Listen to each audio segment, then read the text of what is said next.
سيئات أعمالنا من يهد الله فلا مضل له ومن يضلل فلا هادي له أشهد أن لا إله إلا الله وأشهد أن محمدا عبده ورسوله يا أيها الذين آمنوا اتقوا الله حق تقاته ولا تموتن إلا وأنتم مسلمون يا أيها الناس اتقوا ربكم الذي خلقكم من نفس واحدة وخلق منها زوجها وبث منهما رجالا كثيرا ونساء واتقوا الله الذي تساءلون به والأرحام إن الله كان عليكم رقيبا يا أيها الذين آمنوا اتقوا الله وقولوا قولا سديدا يصلح لكم أعمالكم ويغفر لكم ذنوبكم ومن يطع الله ورسوله فقد فاز فوزا عظيما أما بعد فإن أصدق الحديث كتاب الله وخير الهدي هدي محمد صلى الله عليه وسلم وشر الأمور محدثاتها وكل محدثة بدعة وكل بدعة ضلالة وكل ضلالة في النار. Hadirin yang semoga senantiasa dirahmati Allah Subhanahu wa taala. Kita bersyukur kepada Allah Subhanahu wa taala dipertemukan di majelis yang mulia ini, di majelis yang sangat agung ini. Dan kita bersyukur kepada Allah Subhanahu wa taala, kita termasuk orang-orang yang dipilih oleh Allah Subhanahu wa taala untuk mempelajari, untuk mendapatkan warisan kenabian. Kenapa? Karena sebagaimana kenabian itu adalah pilihan dari Allah Subhanahu wa taala, sebagaimana firman Allah Subhanahu wa taala, Innallaha astafa Adam. Sesungguhnya Allah istofa. Istofa itu artinya Allah memilih. Allah memilih Nabi Adam alaihi salam untuk dijadikan nabinya, untuk dijadikan utusan Allah Subhanahu wa ta'ala. Nah, sebagaimana kenabian itu adalah pilihan, begitu juga orang-orang yang mendapatkan warisan kenabian, maka itu murni, itu mutlak pilihan dari Allah Subhanahu wa ta'ala. Jadi kalau Allah Subhanahu wa ta'ala telah memilih kita untuk menjadi orang yang mengambil warisan kenabian, maka pertahankan status antum, pertahankan status kita untuk menjadi orang pilihannya Allah SWT. Masa kita enggak bersyukur, masa kita tidak bangga menjadi orang pewaris kenabian, menjadi orang pewaris kenabian. Saya hadirin yang semoga dirahmati Allah SWT, kita insya Allah akan mempelajari sebuah fikih atau sebuah masalah fikih yang sangat penting, yaitu adalah masalah fikih jenazah atau masalah fikih kematian. Sebagaimana yang dijelaskan para ulama, ilmu itu terbagi menjadi dua. Yang pertama, ilmu tentang masalah orang ketika masih hidup. Yang kedua, ilmu yang membahas masalah orang setelah meninggal. Makanya ilmu waris itu dinamakan setengah ilmu. Kenapa? Karena ilmu waris itu membahas masalah fikih setelah orang meninggal dunia. Jadi, nah begitu juga fikih jenazah disebut setengah ilmunya, karena fikih jenazah ini membahas orang setelah kematian. Sebagaimana kita belajar sholat, belajar zakat, puasa dan yang lainnya ketika masih hidup, ya juga kita belajar fikih setelah kematian. Setelah kematian. Yuk kita sama-sama murojaah, ya sama-sama murojaah, sama-sama belajar bersama. Sama-sama murojaah, sama-sama belajar bersama. Ya alhamdulillah, ana menyelesaikan fikih jenazah, ya belum lama. Ketika di Madinah tahun ini semester ini. Jadi fikih jenazah atau kitab jenazah dan kitab zakat, nah itu alhamdulillah selesai satu semester. Satu semester itu sekitar 4 bulan paling lama. Jadi alhamdulillah selesai 4 bulan. Dan insya Allah hari ini selesai 2 jam. Ya insya Allah ilmu yang anak ambil 4 bulan, yo anak kasih ke antum dalam waktu 2 jam. Jadi yo memorinya dibuka biar yo, seandainya kan, makanya kan kalau katanya Imam Syafi'i ya seandainya ilmu agama itu kayak makanan, terus sampai itu bisa didulang, disuapin sedikit.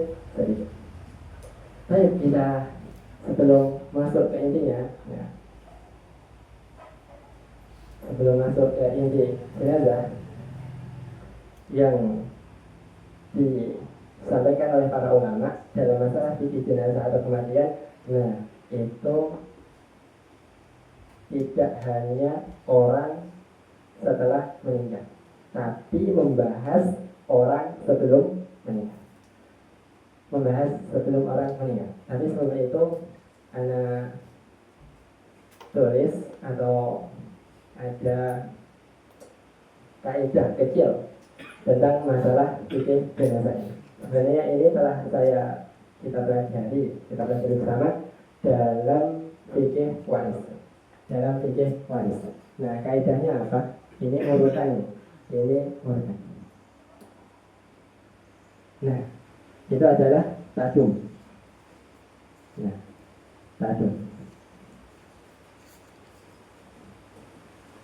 tajum ini apa? Nah, setiap kata atau setiap kalimat ini ada maknanya. Setiap kata atau setiap kalimat ini ada maknanya. Tajum. Ta itu apa? Ini yang belajar fikih waris.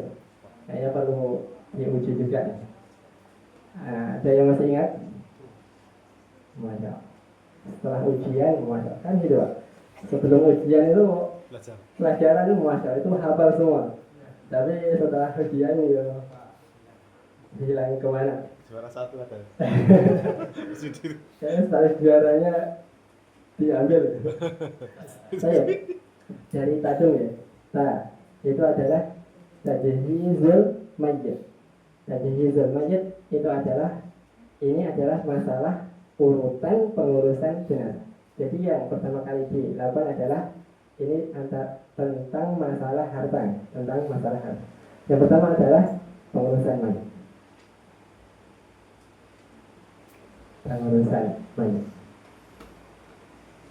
Nah, ini bagaimana membagi harta mayit.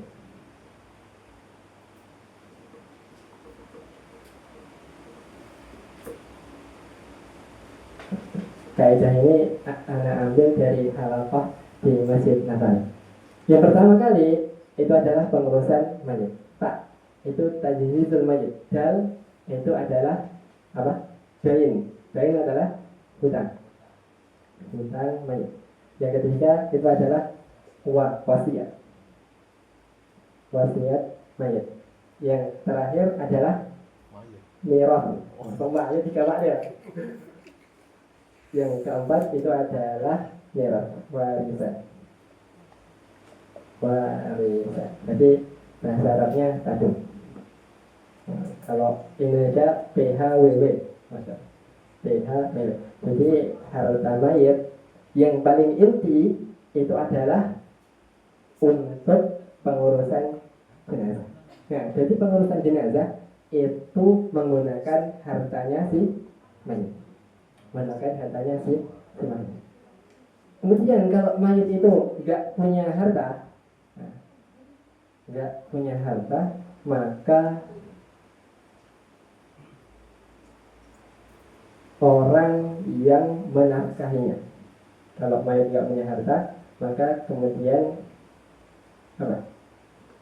Orang yang menafkahinya atau wajib menafkahinya. Nah, kalau nggak ada, nah kemudian kepada ahlu mayat, keluarga, ya, keluarga mayat. Nah, keluarga mayat. Kalau nggak ada uang, yuk ke pemerintah. Lalu ke pemerintah atau desa atau tetangga. Kenapa? Karena ini adalah fardu kifayah. Kalau fardu kifayah berarti harus ada orang yang menanganinya. Kalau nggak ada menangannya, maka berdosa. Jadi ini tentang masalah pengurusan mayat. Menggunakan uang siapa? Pertama uang mayat, kemudian orang yang wajib menafkahinya, kemudian keluarga, kemudian pemerintah atau desa atau tetangga yang mengetahui. Nah, itu. Kemudian yang kedua adalah hutang. Nah, jadi hartanya mayat setelah pengurusan mayat selesai, nah itu hutangnya mayat.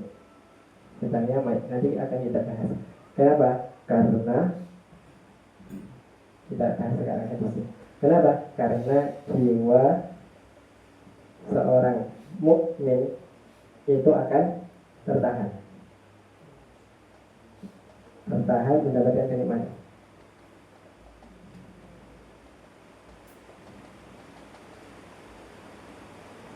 Ya. Jadi seandainya sampai itu penghuni surga, tapi gara-gara masalah utang, maka kenikmatannya ditunda. Makanya ketika Nabi Muhammad SAW ada sahabat yang punya utang, kemudian belum dibayar, ketika telah dibayar, derajat satu. Sekarang barulah mayat itu merasakan dinginnya kenikmatan, atau jasadnya baru merasakan dingin kenikmatan. Jadi ini adalah masalah hutang. Makanya kalau masalah harta, apalagi masalah hutang, apalagi masalah hutang, masalah hak orang lain, itu urusannya berat. Jadi ikhwan gitu. Kalau masalah harta diusahakan cari yang halal, cari yang menyelamatkan kita di dunia maupun di akhirat. Kenapa? Karena masalah harta itu yang dosa sampai orang yang mati syahid itu tidak akan dibebaskan masalah hutang, masalah harta. Jadi cari yang halal. Begitu itulah dia. Jadi ingat masalah harta, tolong diperhatikan sekali. Kemudian adalah wasiat. Kemudian adalah wasiat. Nah, jadi wasiat mayat, nah itu ditunaikan. Itu ditunaikan. Salah satu sunnah PTA ke Surabaya. Masya Allah. PTA ke rekam ya. Masya Allah. Baik. Kemudian adalah masalah wasiat. Salah satu sunnah ya kan, yang dianjurkan oleh Kanjeng Nabi Muhammad SAW itu adalah seorang muslim ketika masih hidupnya itu menulis wasiat.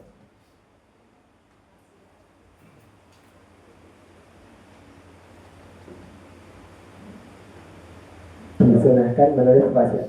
Makanya Ibnu Umar radhiyallahu anhu ketika mendengarkan hadis ini, maka tidaklah saya tidur kecuali wasiat itu telah saya tulis, telah saya tempelkan di rumah saya, di bawah kasur saya. Jadi wasiat itu enggak harus wasiat harta. Wasiat itu tidak harus wasiat harta. Jadi ladang sing ngono tinggal si fulan tidak. Wasiat adalah yang paling penting adalah mewasiatkan keluarga untuk bertakwa. Wahai anak-anakku, nanti ketika aku meninggal, tolong bertakwa kepada Allah Subhanahu wa taala. Tolong ikuti sunnah Kanjeng Nabi. Nek keluarganya orang ngaji, tolong ngaji kan. Itu adalah wasiat. Wasiat untuk bertakwa, terus untuk pengurusan jenazah. Tolong saya nanti Jadi diurusi sesuai dengan sunnah. Nah, silakan berwasiat. Mungkin saya berwasiat nanti kalau saya meninggal, tolong yang mengurusi jenazah saya siapa? Istri saya, istri atau suami.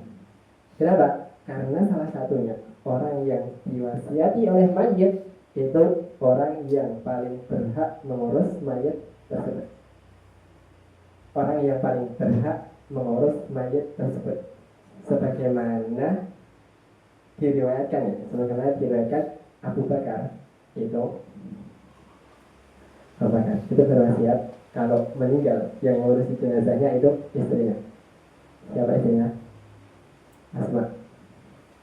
Abu Bakar kalau meninggal yang mengurusi istrinya Asma. Sama Ali bin Abi Thalib.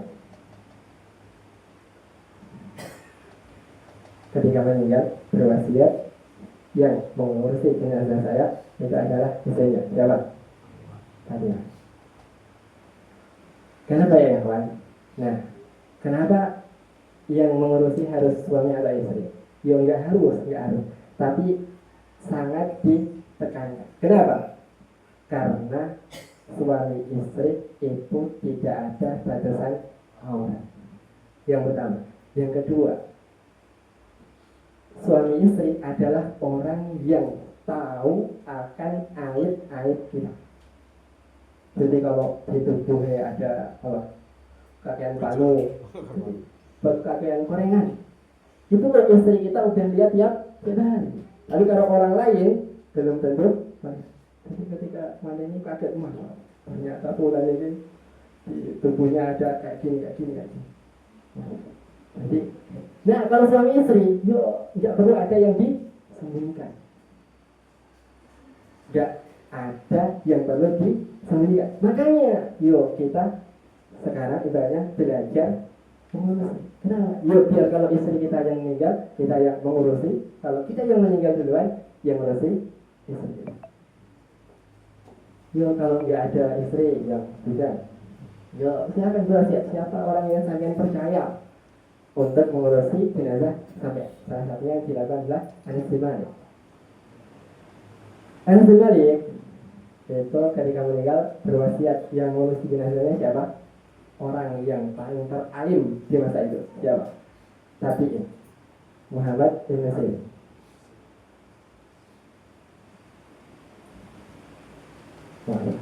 Muhammad bin Sirin itu fuqaha usaha, jadi orang yang paling alim di masa itu. Yang diriwayatkan Muhammad bin Sirin ini Masya Allah ceritanya itu ketika Anas bin Malik meninggal itu dia di penjara, tapi akhirnya izin keluar untuk mengurusi jenazah. Dan itu dibaliknya terpenjara. Kenapa? Gara-gara apa? Allah apaan? Gara-gara? Madu itu kan? Madu apa? Madu yang punya hutang madu. Nah, gara-gara hutang. Gara-gara punya hutang. Allah alam hutangnya apa? Apa dia berhutang atau menanggung hutangnya orang lain? Jadi Masya Allah.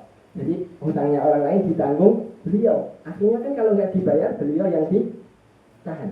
Jadi beliau menjamin. Jadi jaminan orang lain berhutang sampai beliau yang diseret ke penjara. Akan ala kulihal, bukan karena dosa beliau kan itu. Allahu a'lam. Jadi beliau berwasiat. Jadi yang belum menulis wasiatnya ditulis. Jadi serahkan. Saya sebelum ngisi ini tak tulisin. Masuk saya ngasih tahu, nggak ngasih wasiat. Jadi gitu ya. Jadi yang saling ingatkan. Jadi yaitu masalah wasiat. Jadi ini adalah masalah. Kemudian, baru uangnya mayit itu dibagikan kepada ahlu waris. Dan saya yang paling bedakan antara harta suami dan harta itu. Tolong dibedakan harta suami antara harta istri. Kenapa? Karena harta suami bukan harta istri dan harta istri bukan harta suami.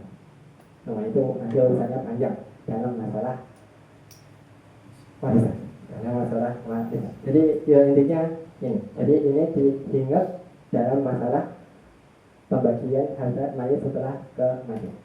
Ya, ini biasanya ya sekitar apa ya?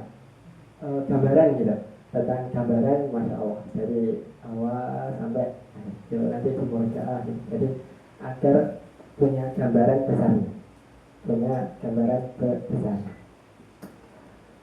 Baik, nah kita lanjutkan.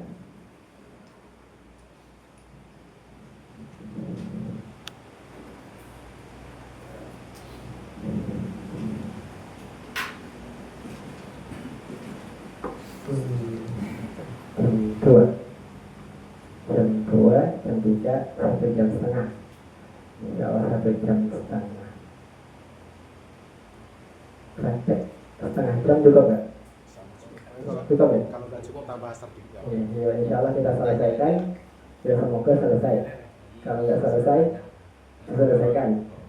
Kalau nggak selesai, selesaikan. Ya, kita sistemnya kayak daurah gitu. Kita sistemnya kayak daurah, kayak privat, jadi agak diringkas, agak dipercepat. Kenapa? Kalau kajian santai itu kan yuk kita bahas dalilnya satu persatu kan ya. Kita bahas khilafnya para ulama, tapi yuk kita ambil intinya. Kita ambil intinya. Baik. Nah, kebiasaan ulama itu dalam membawakan kitab jenazah itu membawakan sebuah hadis atau mengingatkan sebuah hadis tentang apa? Tentang mengingat kematian. Nah, jadi kitab yang akan kita bahas itu 2, Bulughul Maram dan Fiqh Sunnah. Jadi Bulughul Maram dan Fiqh Sunnah. Jadi menggabungkan antara kedua tersebut. Kenapa? Karena belajar fikih yang terbaik. Nah, jadi belajar fikih itu ada dua cara. Cara yang pertama dengan belajar langsung kepada kitab fikih. Cara pertama belajar langsung dengan kitab fikih. Yang kedua belajar fikih dari kitab hadis. Belajar fikih dari kitab hadis. Jadi dari hadis kemudian dipelajari, nah kemudian diambil fikihnya. Kedua-duanya bagus dan kedua-duanya punya kelebihan dan punya kekurangan masing-masing. Nah, dan yang paling bagus itu adalah menggabungkan antara kedua metode tersebut. Kenapa? Salah satunya itu adalah kalau kita belajar fikih itu rata-rata para ulama itu kalau belajar fikih tidak membawakan dalilnya. Kenapa? Karena fikih itu kan ringkasan rumusan masalah.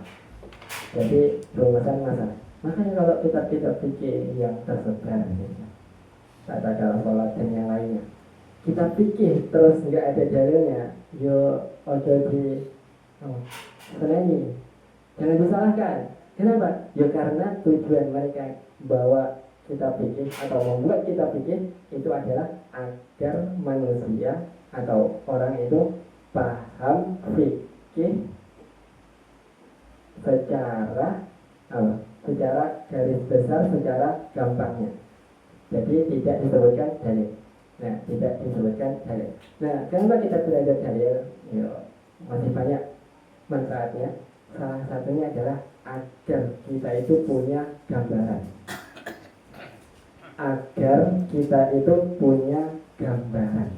Jadi kalau seorang itu beribadah terus tahu dalilnya, tahu gambaran atau sabdanya Kanjeng Nabi tentang ibadah yang sedang kita lakukan.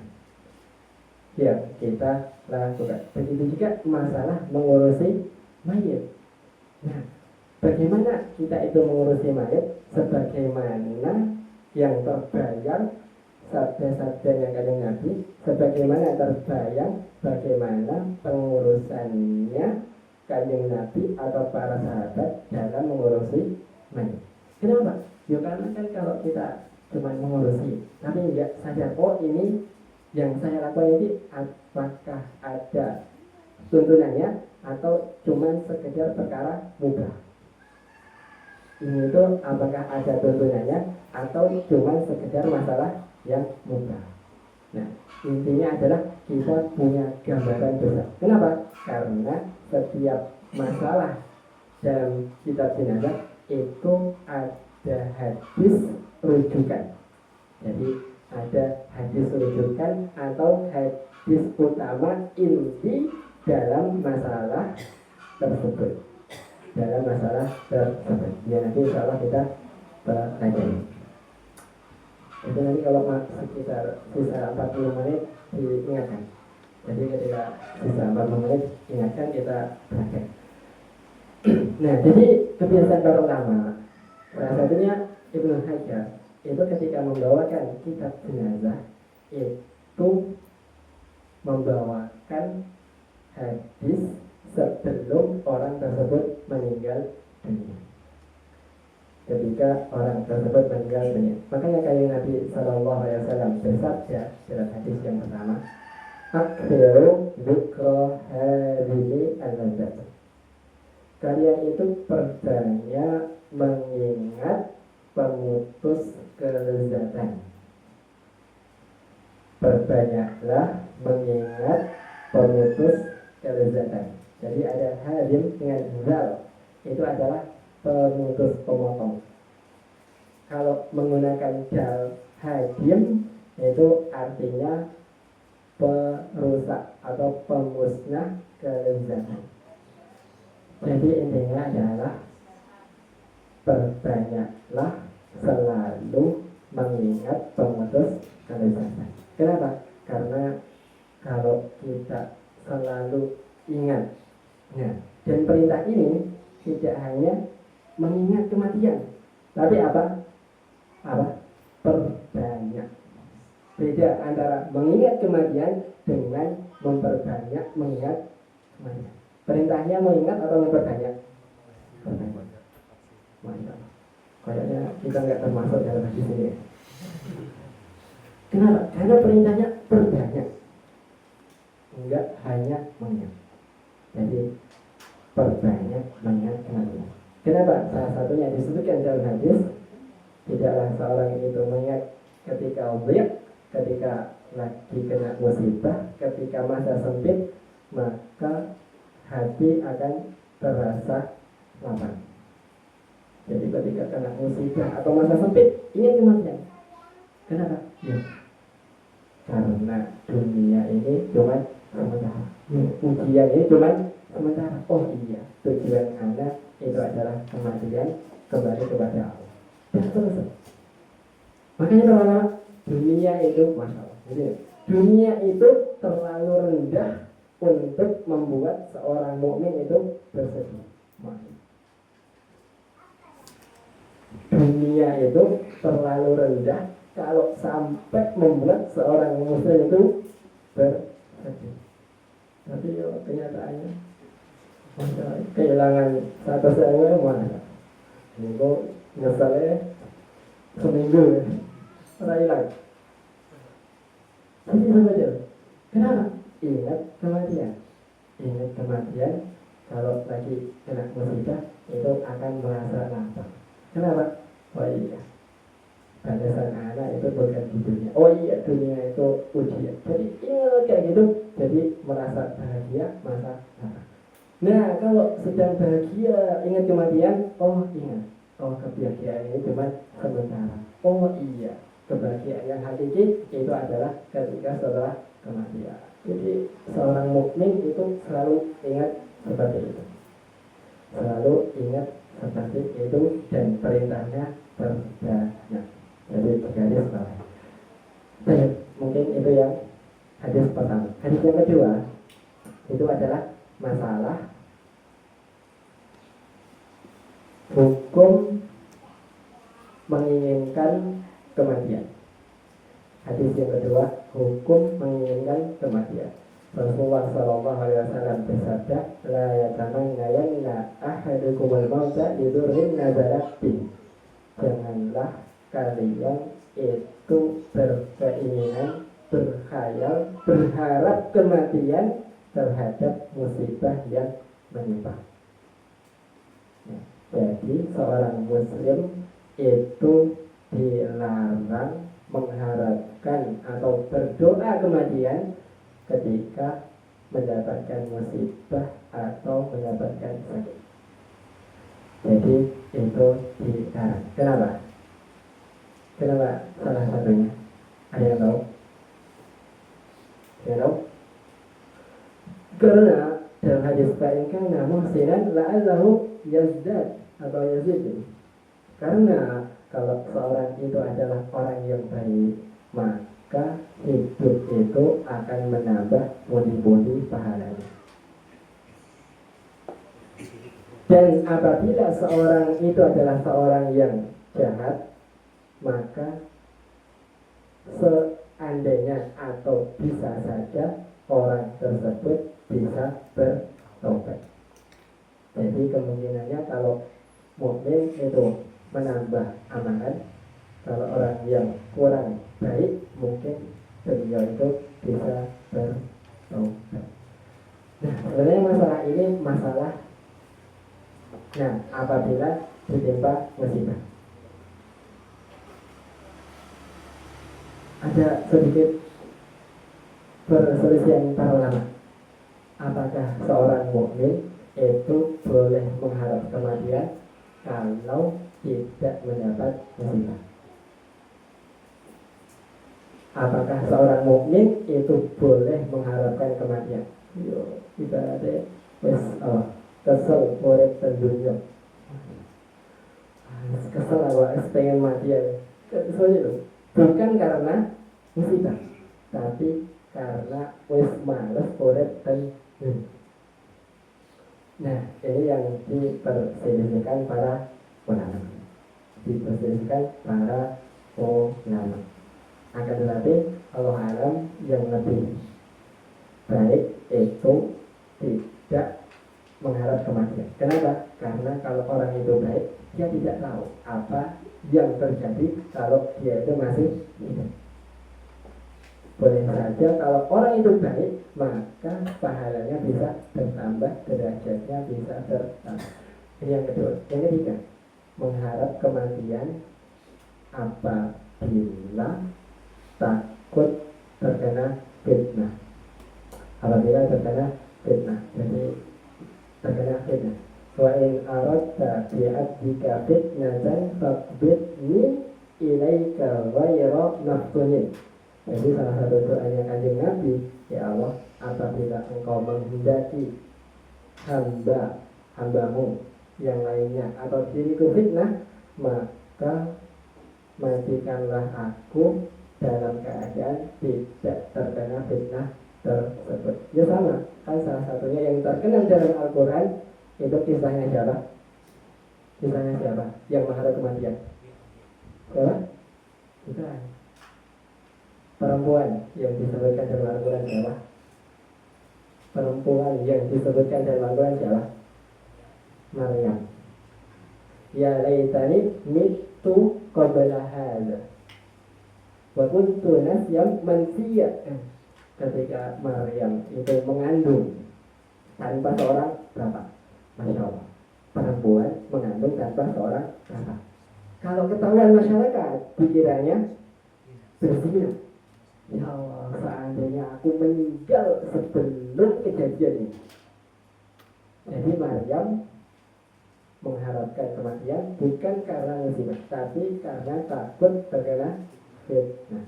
Jadi itu adalah masalah kematian. Intinya apa? Intinya ikutilah doanya Kanjeng Nabi. Seandainya harus berharap kematian, maka berdoalah Allahumma ahyini maka natil hayatu khairan li wa tawaffani maka natil wafatu khairan. Ya Allah, seandainya kematian itu lebih baik bagiku, maka matikanlah aku. Dan seandainya kematian itu bukan kebaikan bagiku, maka tolong biarkanlah saya hidup. Jadi itu adalah doa seorang mukmin. Doa seorang mukmin. Baik, kemudian ya, jadi ya kemudian, nah ada masalah. Nah, ketika sebelum kematian, nah masih jauh dari kematian, seorang mukmin itu hidup antara dua sayap, yaitu roja dan khauf. Roja dan khauf. Jadi takut atas azabnya Allah dan selalu berharap pahala dari Allah. Nah, ketika sebelum kematian, sebagian ulama itu lebih menguatkan apa ya? Rojanya. Sebagian ulama ketika sakaratul maut atau sakit kematian itu lebih meningkatkan rasa ya Allah, berharap ya Allah. Ketika hamba menghadapmu, semoga hamba ini termasuk orang yang diterima di sisimu. Jadi berharap tuh. Jadi tidak merasa takut. Jadi berharap seperti itu. Berharap seperti itu. Tapi Allah alam ada sebuah hadis yang menyebutkan tentang masalah ini, yaitu ketika Kanjeng Nabi mendatangi seorang sahabat yang sakaratul maut. Kemudian ditanya, apa yang kamu rasakan? Wahai Kanjeng Nabi, saya itu mengharapkan pahala dari Allah, dan tapi saya juga takut azabnya Allah. Terus katakan yang Nabi, tidaklah dua perkara ini terkumpul di diri seorang mukmin di masa saat ini, maka Allah akan mengamankan dari yang dia takutkan. Nah, jadi itu. Jadi ketika sakaratul maut selalu berharap pahala kepada Allah dan senantiasa takut akan azab Allah. Itu maka. Kemudian kita lanjutkan. Nah, jadi ya, biar kita itu ya selalu terikat dengan hadis-hadis atau sabdanya kayak Nabi Muhammad Sallallahu Alaihi Wasallam. Hadis yang ketiga, ya, saya persingkat. Hadis yang ketiga itu al-mukmin yamutu bi araqi al-jabin. Salah satu tanda seorang mukmin itu ketika meninggal itu adalah apa? Keringat. Keringat di jabin. Jabin itu ini. Ini itu apa? Ini itu apa? Pelipis. Bukan gini. Jadi pelipis ini. Jadi ya di pelipis ke kening lah gitu. Jadi jabin itu adalah pelipis ini. Nah, ini. Nah, jadi salah satu tanda nih, salah satu tanda, bukan kewajiban.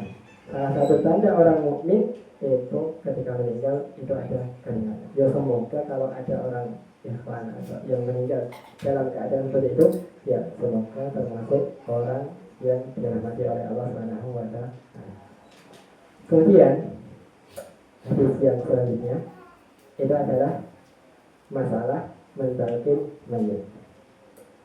Masalah mentalkin mayit. Laki mautakum la ilaha illallah.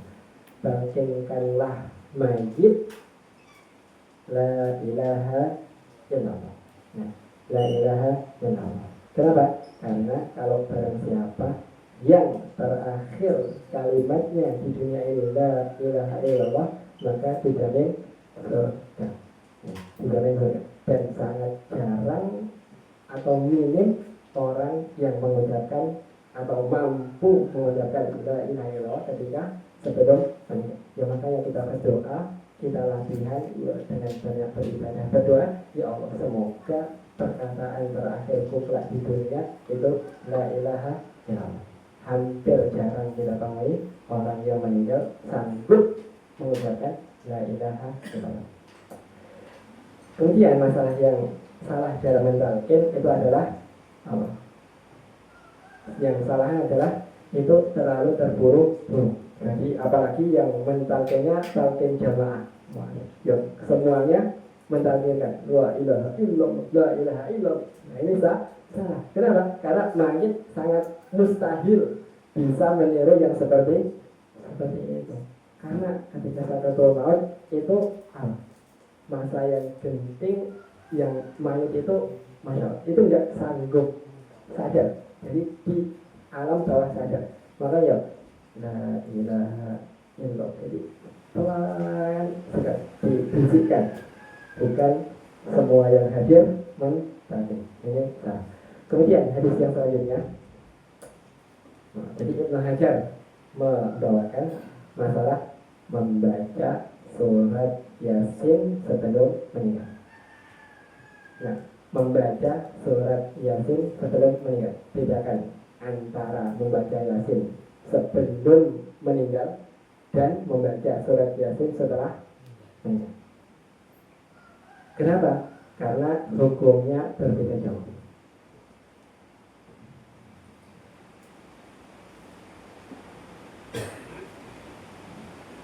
Nah, hadis ini Iqra'u ala mautakum Yasin telah kita pelajari insyaallah di YouTube aja.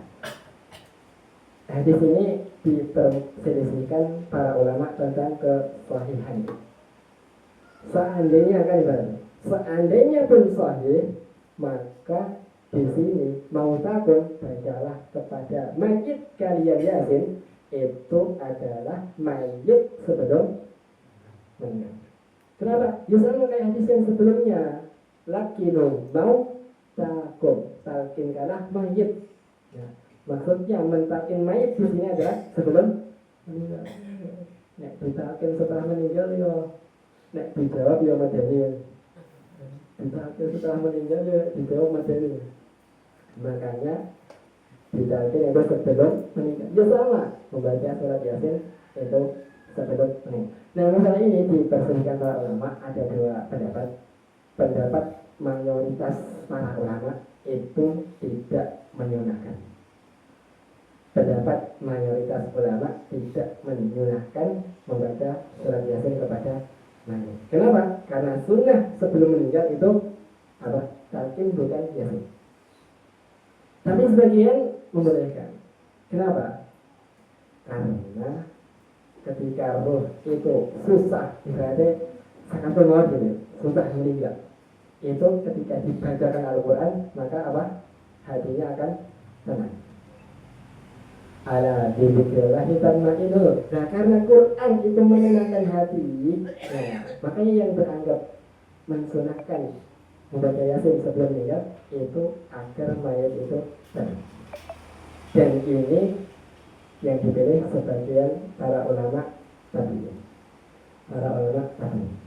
Anda pernah membaca Yasin sebelum meninggal, pernah membacakan Yasin kepada orang sebelum meninggal. Ya, salah satu keluarga. Kenapa? Karena ketika sakatul maut itu, masya Allah, itu napasnya itu kayak dihentak-hentak ya. Jadi ya gitu. Jadi mesaknya banget. Terus disuruh bacakan Yasin.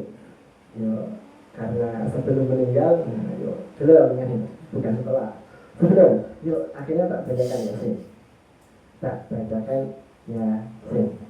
Yasin selesai, yo masih gitu. Ya, kemudian saya bacakan Al-Baqarah. Alhamdulillah selesai, tidak berselang lama meninggal. Tidak berselang lama meninggal. Jadi ala kulli hal, ingat masalah membaca Yasin sebelum meninggal. Paham ya? Insyaallah benar. Hampir pilih nanti, boleh atau tidak? Yo silakan. Jadi yo kalau mau baca ya silakan, kalau mau tidak yo silakan. Ditalkin, kalau tidak bisa ditalkin, atau mayat itu kadang, masya Allah, kasihan ketika ingin meninggal. Ditalkin nggak bisa. Nah, ketika tidak bisa ditalkin, kalau ingin membacakan Quran kepadanya, yo silakan. Yo silakan. Baik, kemudian, masya Allah, tidak sedap. Nah, kemudian hadis.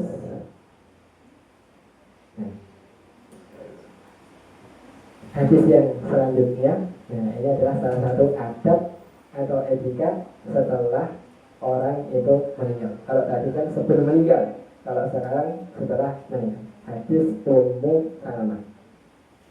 Beliau menceritakan, bahwa Rasulullah SAW ala Abi Salamah.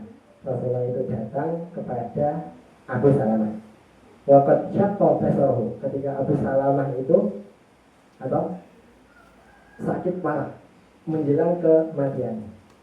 Kemudian ketika Rasulullah itu masuk rumah, nah itu syakau basar. Saat wadahu, matanya Abu Salamah itu telah apa? Melotot. Artinya telah meninggal dunia.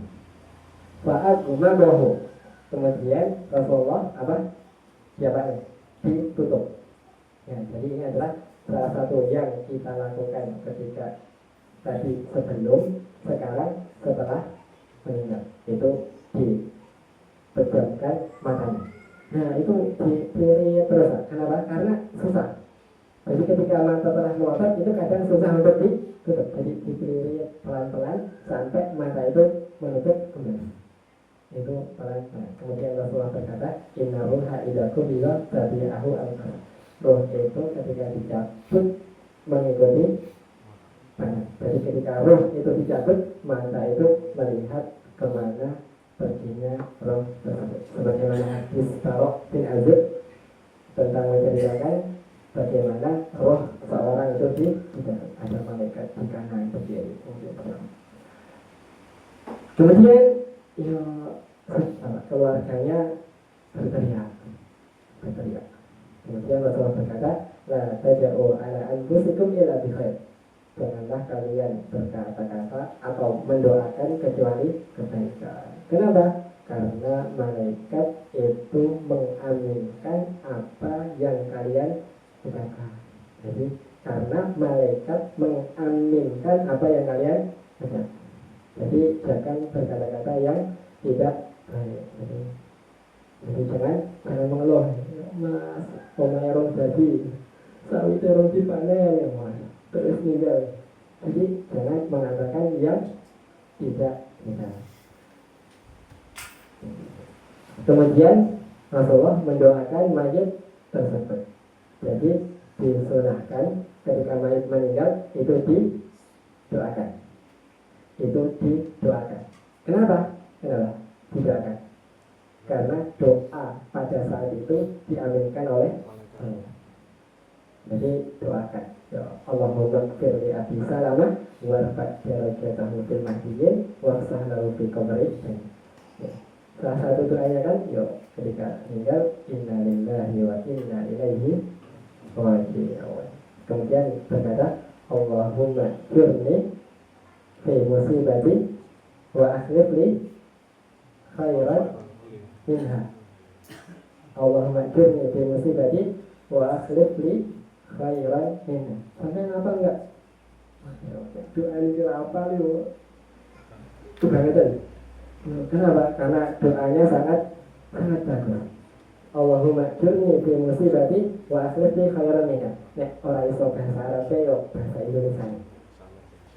Yo boten masalah. Jadi ya Allah, Allahumma jurni fi musibati, ya Allah berikanlah aku pahala terhadap musibah yang menimpaku. Dan gantikanlah bagi saya yang lebih baik darinya. Masya Allah. Jadi ini doa yang sangat luar biasa. Dan gantikanlah bagi saya yang lebih baik darinya. Masya Allah. Ingat ya, dihafal doanya ini. Tidak bisa bahasa Arab, bahasa Indonesia. Ya Allah, berikanlah saya pahala di musibah ini dan gantikan yang lebih baik. Ini doa yang dihafalkan oleh Ummu Salamah ketika Ummu Salamah. Nah, ketika Abu Salamah itu meninggal, Ummu Salamah hafal doa ini. Hafal doa ini. Jadi inna lillahi wa inna ilaihi raji'un. Nah, kemudian ingin berdoa, ya Allah gantilah yang terbaik. Ingin mikir bisa. Jadi sebelum doa itu mikir. Nah, uang itu sih lebih baik dari bojoku itu sih kan. Apa ya? Nah, sebelum berdoa yuk, ya Allah, jadi aku berdoa seperti ini yang lebih baik dari bojoku, enggak enak ya. Jadi seperti itu. Nah, dari hadis ini saya selalu mengingat, Masya Allah. Jadi ada faedah yang besar. Faedah yang besar. Kenapa? Faedah yang besarnya apa? Suami istri di zaman sahabat. Itu seorang istri itu menilai bahwasanya suaminya adalah orang yang terbaik baginya. Jadi suaminya itu dianggap orang yang terbaik baginya. Gak ada yang lain itu yang lebih baik dari suami. Saya itu mikir terus, nek zaman saya ini, ya Allah, ojo sekolah ini, ya Allah. Jadi masya Allah, kan gitu ya. Jadi enggak, insya Allah enggak ya. Insya Allah ikhwan dan akhwat, insya Allah kayak umur sama, Abu Sa'awah. Jadi semoga yo kita ya ini pelajaran ya. Ini bukan yo candaan, tapi ini pelajaran. Bagaimana kok jadi seorang suami yang di mata seorang istri nggak ada lagi orang yang lebih baik. Sama seorang suami itu menganggap istrinya yang terbaik. Makanya ketika meninggal sampai bingung akan mau berdoa. Sopo sing luwih apik daripada suami. Ya sampai yang pikir gitu. Jadi dipikirkan jadi berarti kita berusaha menjadi orang yang terbaik bagi keluarga kita. Menjadi orang yang terbaik bagi keluarga kita. Ya kemudian akhirnya ya udah saya berdoa, kemudian Ummu Salamah mengucapkan doa tersebut, kemudian digantilah siapa? Diganti oleh Rasulullah Shallallahu Alaihi Wasallam. Diganti oleh Rasulullah Shallallahu Alaihi Wasallam. Dan ada poin yang lainnya. Diganti yang lebih baik itu tidak harus diganti dengan yang semisal. Yo kalau kehilangan suami tidak harus diganti seorang suami. Bisa aja diganti yang lebih baik oleh Allah, bukan masalah pasangan. Yo masalah anak atau keberkahan hidup atau masalah yang lainnya. Jadi diganti yang lebih baik oleh Allah, tidak harus yang semisal. Tidak harus yang semisal. Ya sama, ada kisah satu lagi yang menarik. Itu kisahnya siapa? Ummu Sulaim. Ummu Sulaim itu ibunya siapa? Anas bin Malik. Ummu Sulaim itu ummunya, jadi Ummu Sulaim adalah ibunya Anas bin Malik. Masya Allah, perjuangan Ummu Sulaim. Salah satunya adalah yang mengasihkan Anas bin Malik kepada Rasulullah itu adalah ibu. Ketika Rasulullah datang ke Madinah, anaknya itu dituntun menghadap Rasulullah. Wahai Rasulullah, ini anakku tak jadikan pembantu. Jadi langsung kayak gitu. Ini adalah Ummu Sulaim. Ketika Rasulullah datang langsung, wahai Rasulullah, Anas bin Malik ini adalah orang pembantumu yang berbakti berkhidmat kepada sahabat. Masya Allah, kalau ibu seperti ini, tiap pahala yang melimpah kepada Anas bin Malik, ibunya kecibatan tidak? Ibunya kecibatan. Nah, salah satu kisah yang menarik Ummu Sulaim itu adalah ketika anak kecilnya sakaratul maut. Jadi dua anak kecil, jadi kecil 2 tahun atau 3 tahun. Masya Allah, sakit parah. Nah, ketika itu ayahnya, bapaknya siapa? Abu Tolha. Anaknya namanya siapa? Ya, Allah walam. Yang anak nanti itu adalah Abdullah. Nah, isi cilik sakit parah. Akhirnya Abu Tolha itu keluar rumah. Nah, karena sakit parah, akhirnya anak kecil tersebut meninggal dunia. Masya Allah, seorang ibu anaknya meninggal, bujurnya gak enak di rumah. Apa yang dilakukan? Masya Allah, gak nangis, gak ngopo-ngopo, anaknya diadusi, dimandikan, dikafani, ditaruh di pinggir rumah di kamar. Berniku mandi, kemudian berdandan, berhias siapkan makanan terbaik, agar apa? Agar suami ketika datang itu tidak bermuka sedih tapi gembira. Makanan yang terbaik, pakaian yang terbaik pada malam itu, dan menggoda suaminya agar yo berhubungan agar mendapatkan keturunan. Jadi akhirnya seperti itu, sudah selesai makan, kemudian berhubungan, kemudian ketika sudah selesai, masuk ucapan yang terbaik. Mas, kalau ada tetangga yang meminjamkan ibaratnya barang, minjamkan motor, kemudian motornya dijaluk, kita kasih tidak? Kita kasih tidak? Ya dijawab, dikasih. Ikhlas tidak? Ya ikhlas. Karena apa? Bukan milik ini kita. Ini kita dikasih pinjaman ke tetangga. Nek dijikop ya dikasih. Oh, Mas, sekarang anakmu telah meninggal dunia, telah tak mandikan, tak kabari, sekarang tinggal mengkubur. Wah, ketika mendengar seperti itu, sok seorang kami. Masya Allah, ya ada orang ngomong kan mau ini. Apa gimana?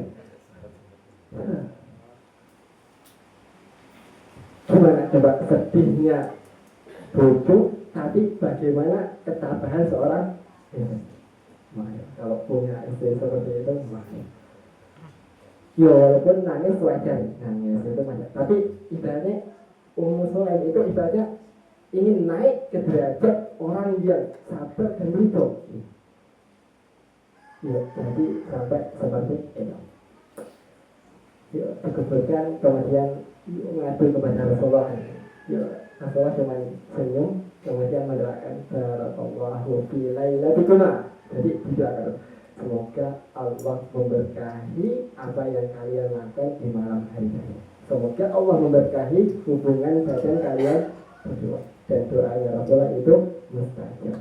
Akhirnya lahirlah dari malam tersebut seorang anak yang namanya Abdullah, jadi alim ulama penghafal Al-Quran. Dan dari seorang Abdullah lahirlah 10 cucu yang 10 semuanya itu para penghafal Al-Quran.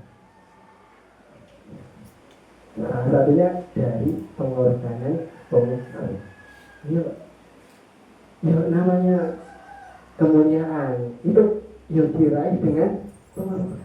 Ya berjuang, ya sama kita belajar ngaji untuk meraih keriduan Allah, itu berjuang. Ya itu adalah berjuang. Jadi ya semoga kita bisa meniru ya ketabahan dan bagaimana hebatnya para sahabat. Hebatnya para sahabat. Kemudian apa lagi? Yang jadi yaitu adalah salah satu semuanya.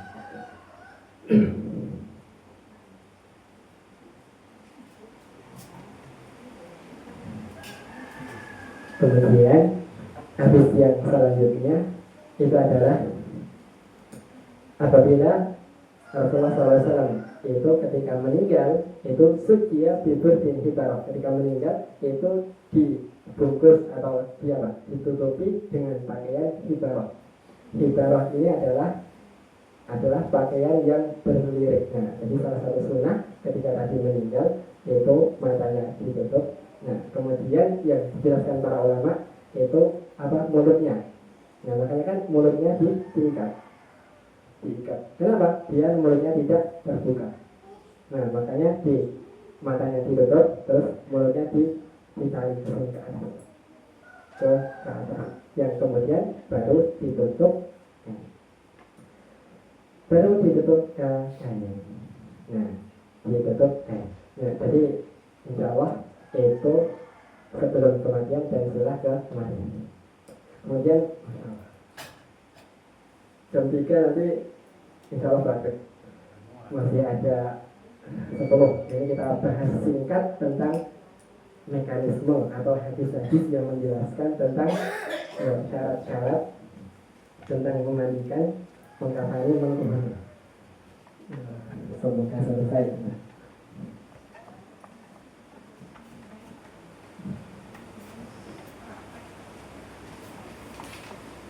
Ya kita murojaah, sama anak juga murojaah. Ya dan tolong diingatkan, kenapa? Ya kadang ada satu masalah yang anak lupa untuk menjelaskannya gitu. Terkadang lupa menjelaskannya. Nah jadi dari ya hadis tadi itu sebelum meninggal, kemudian setelah meninggal ditutupi, kemudian adalah apa? Memandikan. Memandikan. Nah, memandikan hadis yang selanjutnya dijelaskan adalah ketika memandikan itu ketika sahabat ingin memandikan Rasulullah itu bingung apakah Rasulullah itu pakaiannya itu dibuka atau tidak sebagaimana mayit-mayit yang lain. Kenapa? Rasulullah memiliki khususan ketika meninggal itu dimandikannya busananya tidak dilepas. Menunjukkan bahwasanya yang lainnya berarti semua pakaian itu dilepas. Pakaian dilepas. Ingat satu, aurat harus tetap tertutup. Aurat apa? Aurat besar. Aurat besar. Kalau laki-laki itu dari pusar ke lutut. Kalau perempuan, ini ada sedikit perbedaan para ulama. Allahu a'lam, ada dua pendapat. Pendapat kedua sama, kayak auratnya laki-laki. Jadi yang ketika memandikan yang wajib ditutup itu cuma pusar ke lutut. Payudara kelihatan tidak apa. Kenapa? Karena loh wanita dengan wanita ketika sedang menyusui kelihatan masalah tidak masalah. Wanita sama wanita. Tapi Allah pendapat yang kedua itu dari dada payudara sampai lutut. Ini pendapat yang kedua. Dan Allah pendapat yang kedua ini yang lebih menenangkan hati. Dan pendapat yang kedua itu lebih menenangkan hati. Jadi payudara tetap tertutup. Ini wanita. Kemudian, nah, ketika memandikan itu adalah apa? Hadis utama yang menceritakan bagaimana memandikan itu adalah hadisnya siapa? Ummu Atiyah. Jadi yang disebutkan hadis Ummu Atiyah. Hadis Ummu Atiyah itu adalah ketika Ummu Atiyah sedang memandikan anaknya Rasulullah, Zainab. Ketika itu mandikan. Nah, bagaimana kok tuntunannya? Nah, memandikan itu ada dua versi. Yang pertama itu adalah kadar sah. Yang kedua adalah afdal. Kalau cuma yang penting sah, yang penting sah itu air biasa disiram seluruh tubuh. Disiram ke seluruh tubuh dari atas ke bawah sekali, basah semua sah. Gampang tidak? Yang penting sah. Ini kadar sah. Nah, yang lebih abdal gimana? Ini menurut tuntunan Rasulullah hadis Ummu Atiyah. Ini kalau ini yang abdal. Ini yang abdal. Hadisnya gimana? Ibda'na bimaya minha mawa wa mawa bi'il wudu'i minha. Mulailah dari belah kanan dan bagian wudhu. Jadi yang pertama diwudhukan. Kemudian dari bagian kanan. Bagian kanan, ini kanan, dari atas kanan depan, kemudian kanan belakang, kemudian kiri depan, kemudian kiri belakang. Sebagian ulama mengatakan mandikan mayat itu hampir persis dengan mandi janabah. Hampir persis, walaupun tidak sama semuanya, tapi hampir mirip dengan mandi janabah. Ya, kemudian rambut kan ya, rambut. Iya. Samponi ya. Jadi kemudian, nah, bima'in wasidrin, ini hadisnya ya. Dengan, nah jadi ini, ya. Yang pertama air udara. Kemudian Wajahnya bil akhirati kafuran. Yang air kafur. Ini yang ada di hadis umum ada air bidara, air kafur. Cukup tanpa air biasa. Tanpa air biasa. Nah, sebagian lama mengatakan, nah, kalau sekarang apakah sabun itu bisa dikiaskan dengan air bidara atau tidak? Nah, sebagian ulama itu menganggap bahwasanya sekarang itu juga sama hukumnya dengan air biasa. Karena fungsi yang ada di daun bidara itu ada di sabun. Ditambah sabun itu lebih mudah dan lebih bersih daripada air bidara. Kenapa? Ya karena zaman kaning Nabi orang naik sabun. Karena di zaman dahulu tidak ada sabun. Nah, Allahu a'lam, kalau ingin menggabungkan antara air bidara dengan sabun, ya silahkan. Kenapa? Agar ya sunahnya dapat, terus ditambah bersihnya juga. Ya, jadi kalau mau cukup 2, silahkan. Kalau ditambah air sabun, ya silahkan. Ditambah lagi air biasa, ya silahkan. Itu silahkan. Ini dalam hadis umum adillah. Dalam hadis umum adillah. Jadi itu air yang dengan. Nah, tata cara dalam memandikan, mengkafani, mengkuburkan itu kan ada 2. Ada aturan syariat, ada aturan adat. Itu berarti apa? Mekanisme. Nah, ada aturan syariat yang disebutkan dalam hadis, ada aturan adat atau mekanisme. Nah, kalau cuman adat atau mekanisme selama tidak bertentangan dengan syariat, maka hukumnya boleh. Nah, jadi kalau bagaimana ngadusinya gimana, misalkan ngadusinya dibopong atau di atas pelepah gedang atau di apa, yuk silakan, itu semuanya kembali ke adat masing-masing.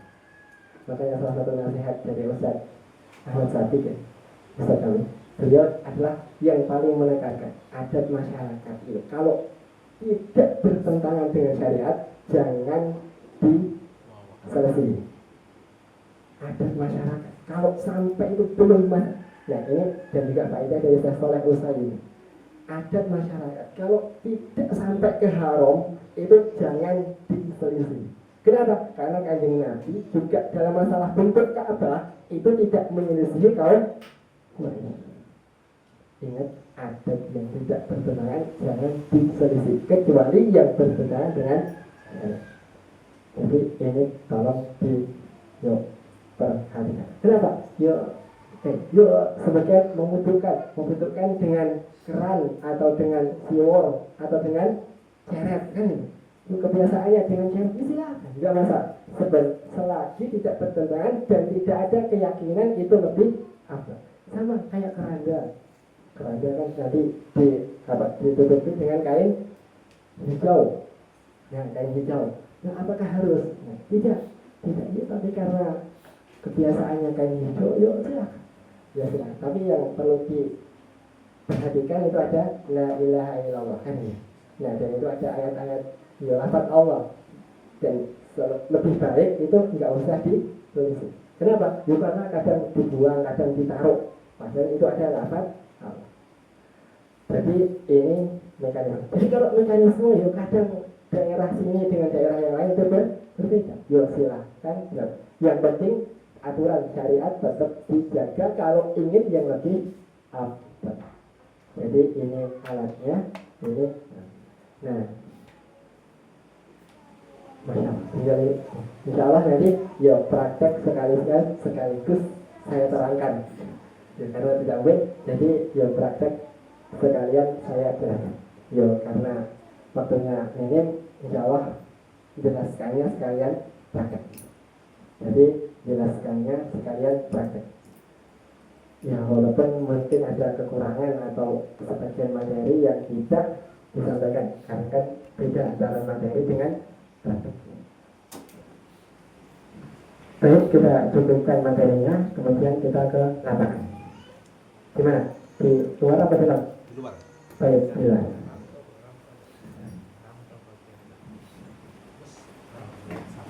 Tes.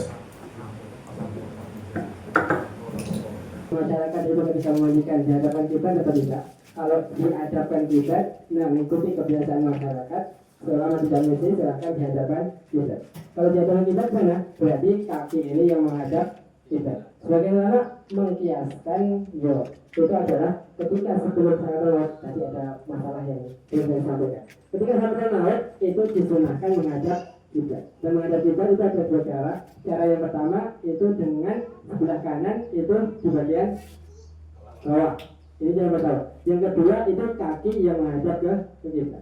Jadi seandainya ingin mengamalkan atau kebiasaan masyarakat telah diarahkan ke kita, ya berarti silakan dihadapkan ke kita. Jadi ini yang dihadapkan ke kita. Tapi tidak harus atau sampai tidak wajib. Nah itu adalah masalah memandikan jenazah. Nah tadi kita mandikan. Nah sebelumnya dijelaskan. Yang kedua silakan belok mengisah ngasih bodohnya kan. Mengisah ngasih bodohnya. Nah tadi masalah. Nah sebelum mengumpulkan, dalam hadis tidak disebutkan apakah ibaratnya apa perut itu di pelurut. Nah ini posisinya kalau udah sedekat mayatnya pintar. Nah nanti ada persiapan para ulama. Nanti itu masalah mengkafati. Nah kalau sekarang itu lurus. Nah itu lurus. Nah tidak harus disedekapkan. Tapi yuk kembali lagi, nek masyarakat sedekapkan yuk buatan masalah. Tapi yuk ketika mandikan yuk kan dicuri kayaknya. Dicuri. Tadi ini kalau kebiasaan masyarakat itu disedekapkan ketika meninggal, yuk silakan. Nah mencabut melepas pakaian. Melepas pakaian itu ketika mandikan atau ketika meninggal, ya itu silahkan, itu bebas. Tapi sebagian itu melepasnya ketika setelah kematian. Kenapa? Biar ketika badan ini masih lemes, ya itu jadi langsung dilepas. Lepasnya gimana? Ya dilepas kayak bayi kan. Kenapa? Sebagiannya digunting. Nah Allah alam, kalau masih bisa tidak digunting, tidak digunting. Kenapa? Karena ini adalah harta dan harta itu dijaga. Harta itu tidak boleh dirusak. Ya, jadi sama nanti masalah. Kalau ada gigi emas, gigi emasnya gimana? Diko kan? Nah, diko diambil itu kalau tidak membahayakan gigi yang lain. Jadi tolong ya dipanggilkan yang ahlinya diambil. Jangan sampai diambil semuanya pretel. Wah, berarti itu termasuk menyakiti mayat. Kalau nggak bisa, ya biarkan dikuburkan. Kalau udah hilang bangkai-bangkainya, dibuka lagi kuburannya diambil. Kalau masih sempat. Kalau masih sempat. Jadi ini. Nah kemudian ya dilepas ketika tadi. Nah kemudian sebelum menguburkan, nah itu apakah di perutnya dipelurut dulu atau tidak? Sebagian, nah itu adalah ketika dibutuhkan. Jadi ketika sakit perut atau apa, nah itu kotoran kalau masih ingin dikeluarkan itu dikeluarkan. Tapi kalau seandainya tidak ada, ya berarti tidak perlu dikeluarkan. Nah, jadi ketika dikeluarkan itu ketika dibutuhkan. Yo, diangkat mas, masa ini mayat pintar kan? Ya kan itu dilurut, dan kemudian ada yang bayi. Nah sebelum itu disilahkan itu tidak tangan langsung, tapi menggunakan kaos tangan sarung. Nah kaos tangannya dua untuk mencepoki satu, dan kemudian yang kedua untuk memandikan. Nah kemudian kita wudukan. Yuk sama kita wudukan. Mau dua orang atau satu orang silakan. Jadi yang satu nyiram, yang satu wudukan. Jadi tangan kanan, silakan. Saya nyiram, dua wudukan. Kanan dulu. Kanan ini. Kalau saya sini. Ya kanan 3 kali 1, 2, 3. Kemudian kiri 1, 2, 3.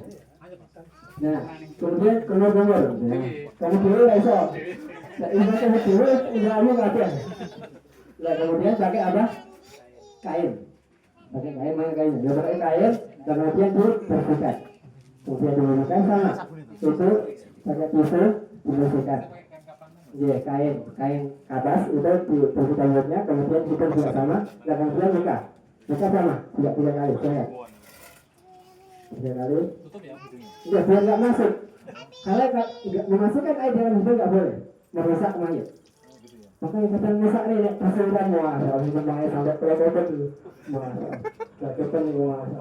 Nah, jadi sampai 3 kali. Dah, dan itu muka sama tangan kanan. Ini sama. Ada itu. Iya, 1, 2, kemudian 3, kemudian ini 1, formalitas 3, kemudian rambut, enggak, rambutnya sama kayak kita wudhu biasa, dari depan tarik lagi, kemudian telinga, kemudian kiri, 1, kanan. 1, 2, 3, Iya kanan ini kayaknya kono ya. 2, 3. Nah, ini dengan apa? Nah, bebas, air bebas atau air bicara. Selama air bicaranya tidak merubah status air dari air mutlak menjadi air bicara. Nah, jadi itu masalah fikih. Nah, kemudian baru, Sebelah kanan. nah, baru nanti kayak menunjuk, kemudian digunakan 3 kali. Nih, sampo. Kemudian 2 sampo, dan itu 3 kali kanan, tengah, kiri. Ini sampai, kemudian fingernya kalau tadi kita dibersihkan. Dan kemudian baru sebelah kanan, nih 1. Nah, disiram. Nah, kemudian baru menggunakan sabun. Nah, sabun. Nah, siram itu 1 kan sunahnya kan ganjil. Nah, ganjilnya gimana? Ketika disirami air mata kemudian dibasahi, sampai gosok ya. Nah, gosoki dengan apa tadi? Kalau bisa pakai spons ya, pakai spons itu akan lebih bersih. Silakan, masuk. Nah, ini kanan depan ya, kanan depan selesai, kemudian miringkan. Oke, miring dulu. Oke, nah 1. Oke, dan biar formalitas. Oke, kemudian baru kiri ya, kiri. Sabuni, sabun. Ngomong loh. Nah, ada. Ini tadi nggak bikin penutup loh. Ditutup tadi harusnya. Oke, kain tadi namanya. Satu ya, saudara bang. Oke, kita merek ya. Kiri, merek kiri. Yang itu air mutlak atau air bicara, kemudian sabun. Nah, kemudian 11. Sudah selesai ya Pak. Selesai 11 ya, 11 selesai itu dihitung 1. Kemudian kalau mau ditambah lagi, betul lagi, langsung itu 1, kemudian dibalik 2. Nah itu nanti dihitung 2. Nah baru nanti yang terakhir yang ketiga itu air cover. Kemudian baru mana air covernya? Yo, ibaratnya formalitas ini. Formalitas air cover bersama kanan air cover ya. Kanan, kemudian belakang, kemudian kiri, dan selesai air cover.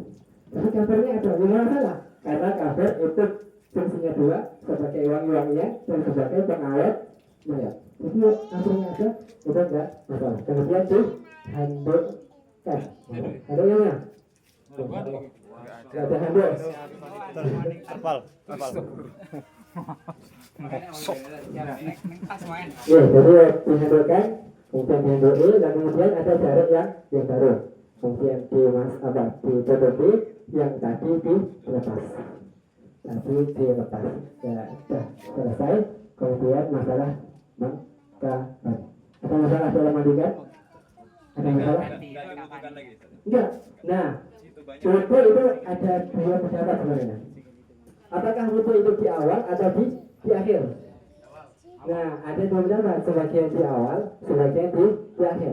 Nah, kalau mau menjadikan wudu di akhir, di sini monggo. Tapi awal-awalan yang lebih afdal itu wudunya di awal. Kalau wudunya udah di awal, ya berarti nggak boleh diwudukan. Nah, kenapa? Sesuai dengan hadis umum atiyah. Mulailah bagian kanan dan tempat-tempat wudu. Nah, kemudian Oke, Yang dulu hidung ini, tadi Ustaz. Yang hidung sama mulut tadi nggak kelihatan tadi Ustaz. Nah, tadi kan hidung dan mulut tidak boleh memasukkan air ke dalamnya. Jadi pakai apa? Kain, kemudian dibuka, betul? Nah, kemudian dibersihkan, kemudian hidungnya. Gosok gigi mana? Sama gosok gigi, tapi kan nggak bisa mengeluarkan air kan itu.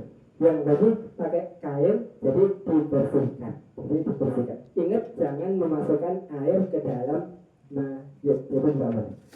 Itu tidak boleh karena merusak mayat. Ada yang lain? Kalau itu Ustaz motong kukunya. Nah, baik, itu bermasalah. Nah, silahkan tanya, karena ada masalah-masalah yang mungkin nggak sempat saya sampaikan. Nah, masalah motong kuku, motong bulu ketiak, itu kan termasuk sunah-sunah fitrah. Ini ada dua pendapat para ulama. Yang pertama itu disunahkan memotong sunah-sunah fitrah. Pendapat yang kedua tidak disunahkan. Kenapa? Karena motong kuku atau sunah fitrah itu dilakukan ketika bukan ketika meninggal, dan itu dilakukan oleh orang tersebut. Kenapa? Karena sunah-sunah fitrah itu adalah kadar tambahan. Sedangkan hadis-hadis yang menjelaskan tentang mengurusi mayit itu tidak disebutkan atau diperintahkan untuk sunah-sunah fitrah. Karena juga pernah saya diskusikan dengan dosen, beliau berkata ini perkara tambahan. Seandainya ada pasti dimungkin. Seandainya ini diperintahkan pasti dimungkin. Apalagi kalau masalah setan, itu sunah fitrah. Mencabut bulu kemaluan itu sunah fitrah. Apakah boleh? Tidak. Menurut Hanabilah itu haram. Kenapa? Aurat. Bisa tidak dibuka aurat atau bersegi? Tidak, itu haram. Ada pendapat kalau ya kembali lagi, kalau ya adatnya masyarakat biasanya silakan dibersihkan. Tapi kalau tidak itu tidak. Kalau haram Hanabilah tidak. Alhamdulillah tidak. Tapi kalau seandainya kebiasaan masyarakat dibersihkan, silakan dibersihkan. Ya, jadi ada dua pendapat. Yang lain? Ada? Kalau jenazah itu keumuman kayak itu kan sehat. Tapi kalau yang kena musibah itu tak umpama yang tenggelam, terus kulit atau dagingnya itu kalau tersentuh hancur atau terbakar tuh cara penanganannya gimana? Iya, dan itu berarti itu penanganan khusus. Ini adalah mayat yang normal. Nah, kalau yang khusus, nah berarti itu ditangani tim yang khusus. Seandainya kalau kebakaran atau kalau seandainya kena air tambah merotoli itu apa? Selepas merusak mayat, ya maka ditayamumkan, pindah ke tayamum. Kalau tidak memungkinkan untuk dimandikan, berarti pindah ke taharah yang kedua yaitu tayamum. Kalau tidak memungkinkan. Ada yang lain?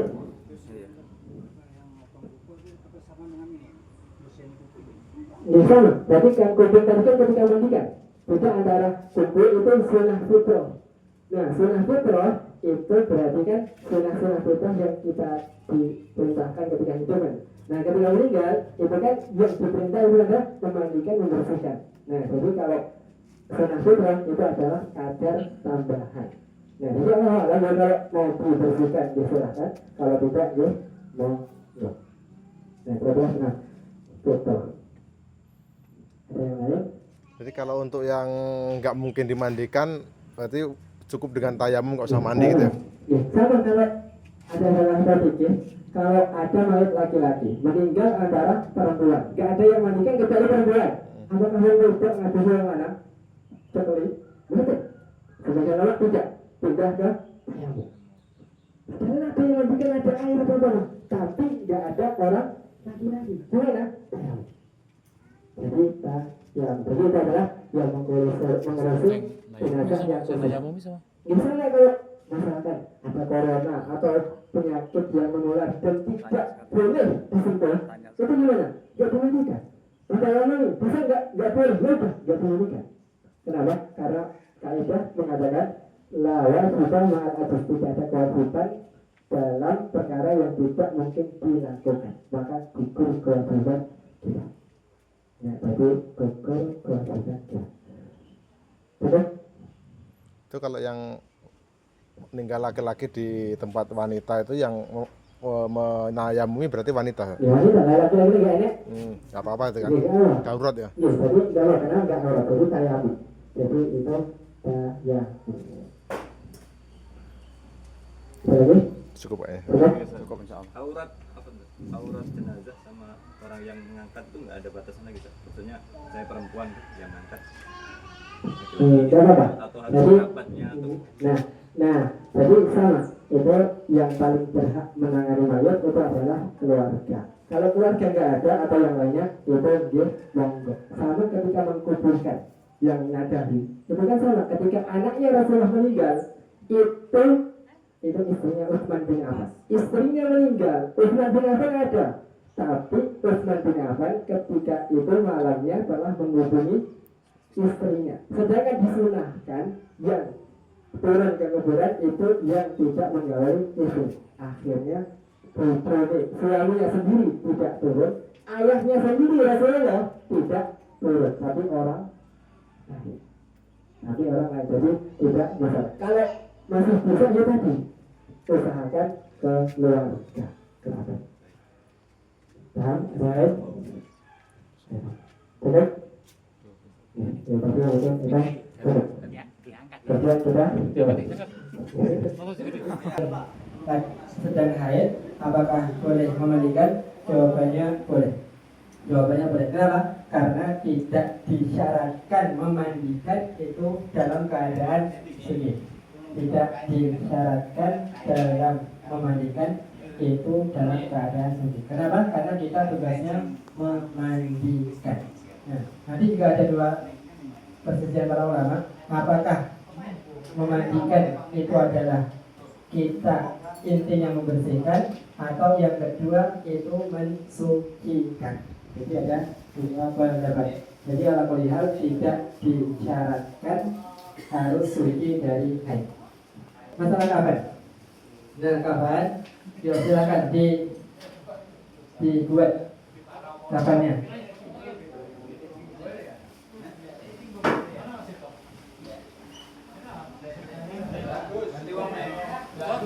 Abu Faizar untuk ini Abu Faizar kau apa?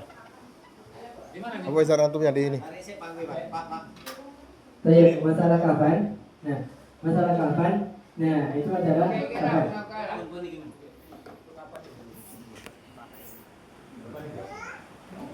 Nah, untuk masalah kapan? Nah, itu kan ya sebagai maklum, laki-laki berapa? 3 helai. 3 helai. Kemudian perempuan berapa? 5 itu menurut pendapat yang ibaratnya mayoritas. Jadi pendapat mayoritas ulama itu adalah 5. Sebagian menganggap bahwasanya perempuan itu sama 3 helai. Tapi Allah alam, ya pendapat yang lebih kuat itu adalah 5 helai. Nah, itu adalah 5 helai. Nah, masalah memotong, nah berarti itu kan berarti diukur ukuran mayat, kemudian dilebihi berapa? Itu tidak ada ukurannya, silakan. Sebagian melebihi itu adalah 0,5 meter biar panjang, tapi tidak ada batasan, silakan. Yang penting cukup. Mau 0,5 meter atas, 1 meter bawah juga tidak masalah, tidak masalah. Nah, kemudian apa? Masalah tali. Nah, masalah tali. Nah, apakah tali ini disunahkan? Jawabannya tidak. Tali itu tidak ada tuntunannya, tapi tali itu sekedar untuk maslahat. Nah, jadi tali itu cuman sekedar untuk maslahat. Maslahat itu apa? Ya, kebaikan atau baiknya. Kenapa? Agar kafan itu tidak terbuka. Kenapa? Karena tuntunannya itu adalah tidak ditambahi.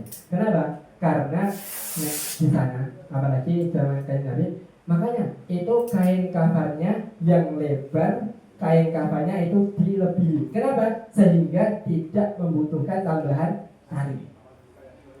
Jadi tidak membutuhkan tambahan tali. pakai jubah, Pak. Jubah apa ya? Nah, laki-laki itu kan apa? 3 helai. Nah, Rasulullah Shallallahu Alaihi Wasallam itu dikafani dengan 3 helai, tidak ada tambahan apapun. Dan Allah itu memilih untuk nabinya yang paling afdal. Makanya yang paling afdal itu ikuti sesuai perintahnya Rasulullah, tidak ada tambahan apapun. Tidak ada tambahan apapun. Seandainya mau ditambahi, kenapa? Karena yuk, kembali lagi kebiasaan masyarakat itu ditambahi. Sebagian ditambahi apa? Baju. Sebagian ditambahi sorban. Ditambahi apa? Celana dalam. Nah, ini semua itu tidak ada dalam perintah atau tuntunan. Jadi cuma tambahan. Akan tetapi itu hukumnya menurut para ulama, cuman hukumnya adalah mubah. Mubah atau boleh. Tapi usahakan kalau bisa ya. Nah, makanya bedakan antara mengurusi mayit kita yang telah keluarga kenal sunnah dengan mayit masyarakat yang belum mengenal sunnah. Kalau mengurus mayit kita, yuk silahkan diurus sesuai dengan sunnah semampunya. Tapi kalau urus mayit masyarakat, nah ikuti kebiasaan masyarakat. Ikuti kebiasaan masyarakat. Kenapa? Karena dalam hadis itu lebih ditekankan Rasulullah itu ditutupi 3 helai, boten enten baju, boten enten sorban. Tanpa baju, tanpa sorban. Nah, jadi ini ya. Nah, jadi insya Allah dia langsung praktek biar Laki-laki praktek dulu kan. Ya, silakan. Nah, ini ukuran yang besar atau yang kecil? Besar ya. Ukuran besar itu apa?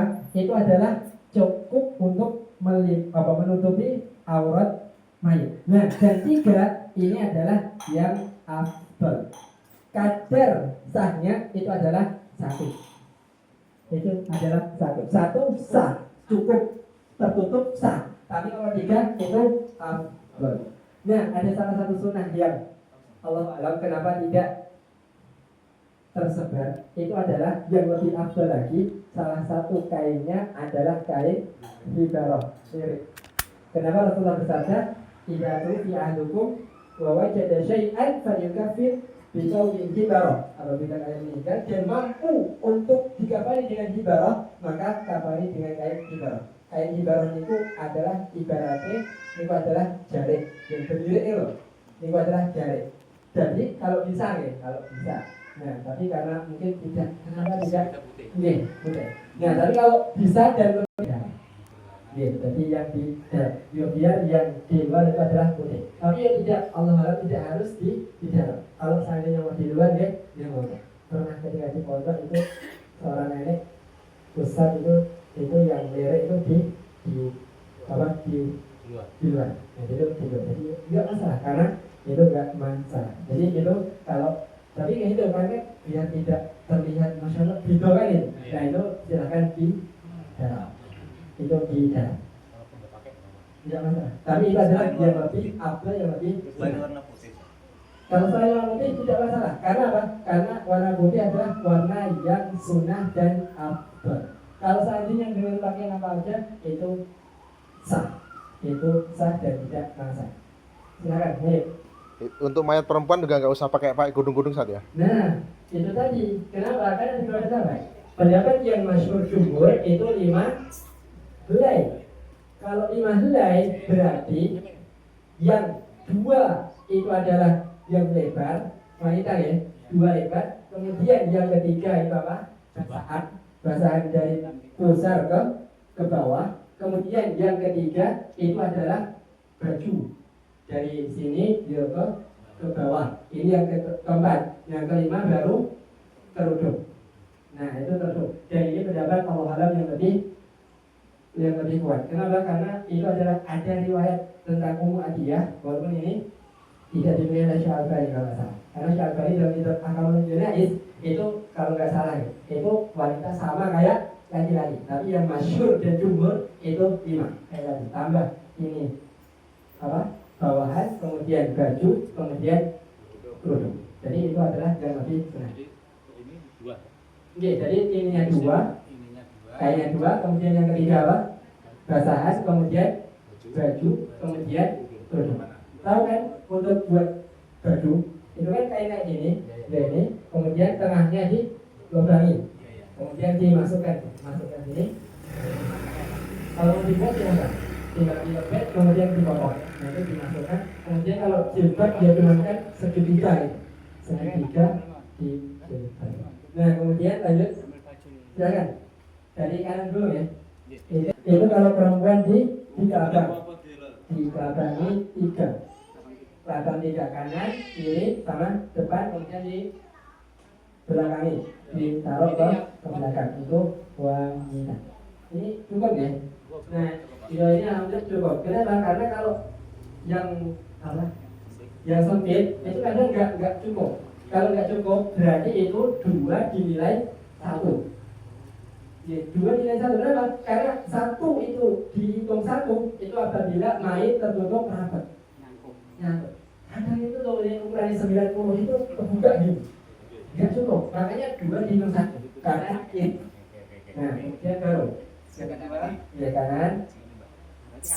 Ya kan dulu. Kemudian Jadi 6 lembar ya.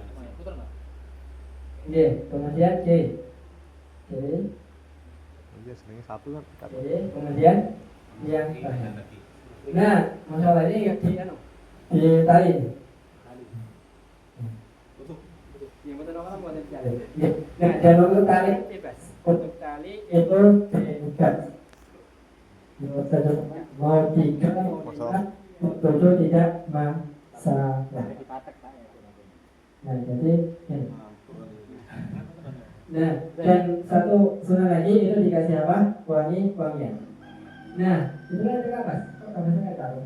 Nah, kapas. Nah, kapas itu tujuannya apa? Itu adalah tujuannya yang disebut para ulama itu untuk wangian.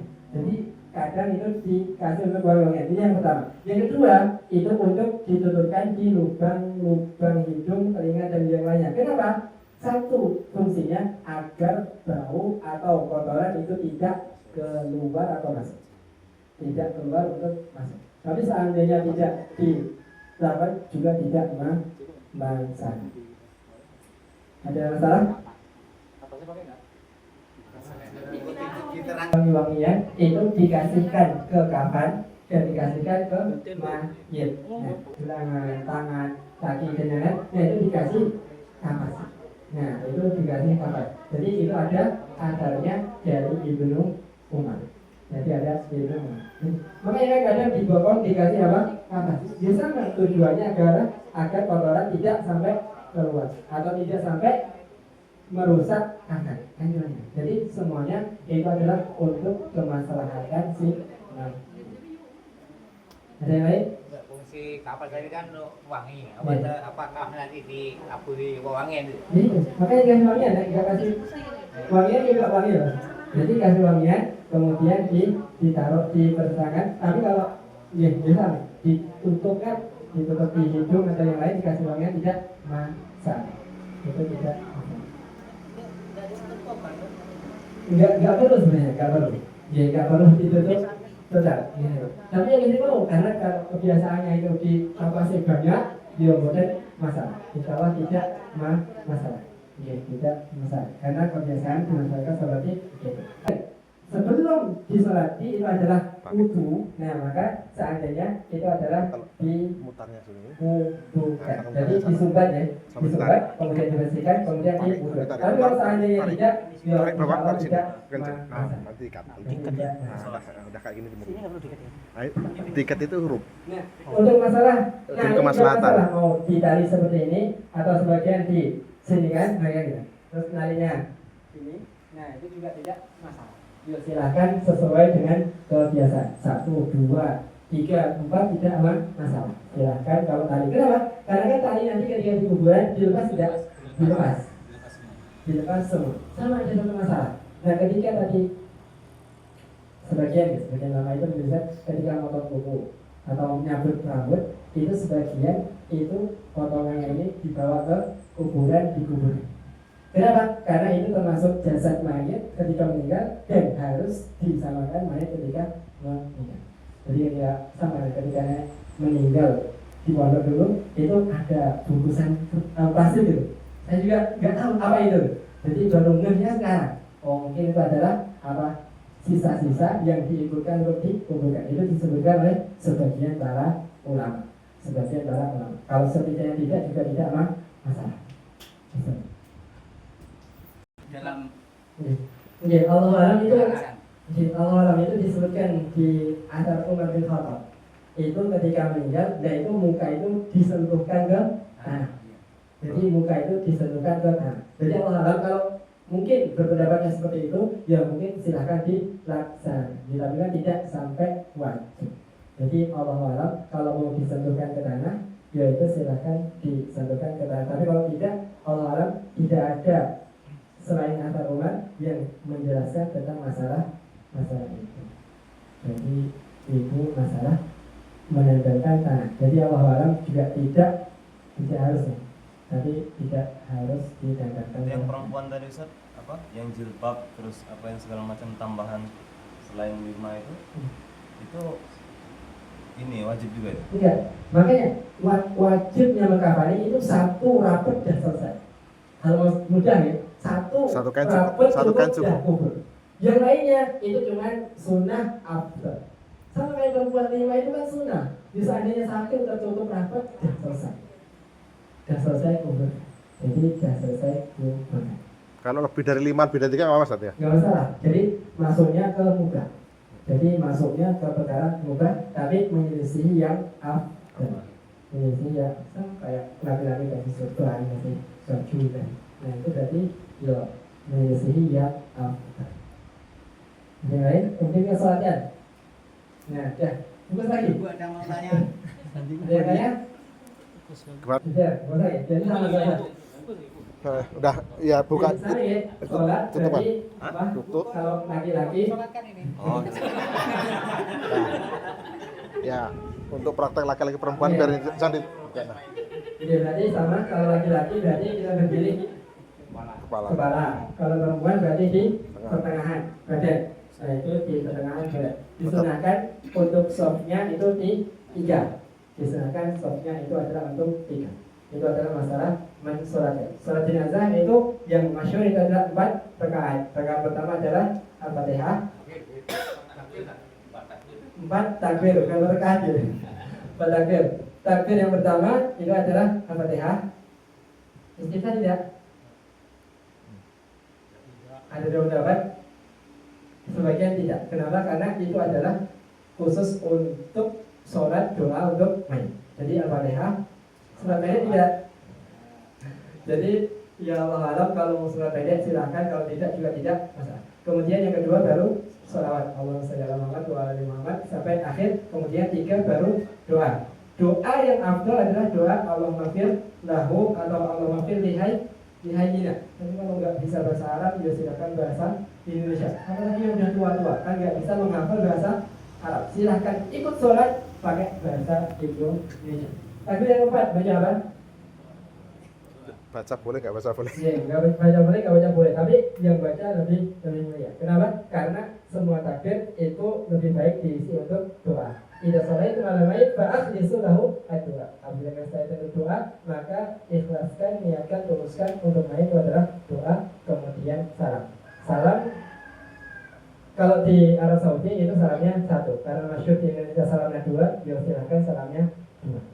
Silakan masyhur salamnya 2. Yaitu adalah mazhab Syafi'i yang masyhur. Tapi kalau salamnya 1, ya sih silakan. Jadi karena yang masyhur di Indonesia 2, ya maka salamnya adalah 2. Tangannya Oke, tangan mayit. Nah, tangan mayit ada 2 versi. Nah, kenapa? Yang disebutkan para ulama itu ada 2 versi. Yang pertama adalah sedekap kayak orang sholat. Yang kedua adalah lurus. Nah, yang lebih abdul. tangan yang sholat pas salam Ustaz. Itu apa? Baru ini apa salam dulu? Salam dulu kan belum selesai. Kan belum selesai salam. Berarti selesai salam baru sholat. Masa sholatnya dereng rampung, wes dicoleng.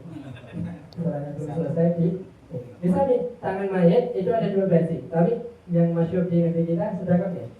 Nah, karena masyhur dengan kita sedekah, ya monggo sedekah. Tapi yang lebih afdal itu adalah karena itu adalah fitrahnya manusia adalah dinusir. Kalau sedekah itu kadar tambahan. Seandainya tambahan ini ada, pasti dinusir kepada kita. Walaupun dua pendapat ini adalah yang masyhur atau terkenal sampai dinusir kita. Ada yang lain? Misalnya ketika sholat, kemudian ada tetangga atau yang baru datang ingin menyolatkan, ya monggo disolatkan. Yang belum sholat, kemudian ke kuburan, kemudian dikuburkan. Ya Bismillah wa ala millati Rasulillah ketika masukkan ke kubur. Masukkan kubur dari arah kaki kubur. Jadi kepala dulu baru masuk ke kuburan.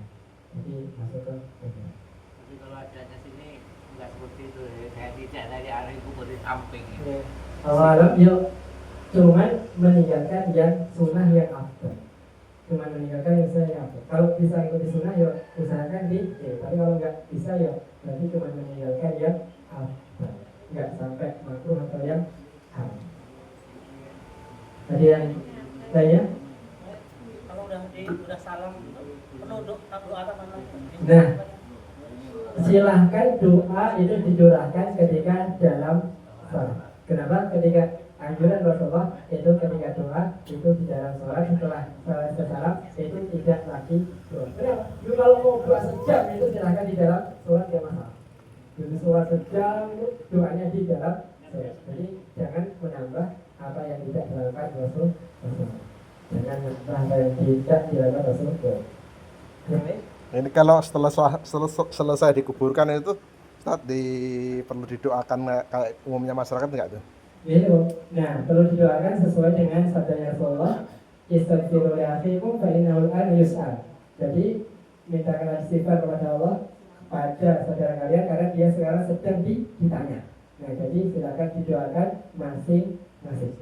Doanya masing-masing. Jadi doa ketika sholat dan doa ketika setelah dikuburkan. Jadi yang lebih sesuai dengan sunnah, ikuti apa yang dilakukan Rasulullah. Ikuti apa yang dilakukan Rasulullah SAW. Nggak perlu disampaikan mau idah.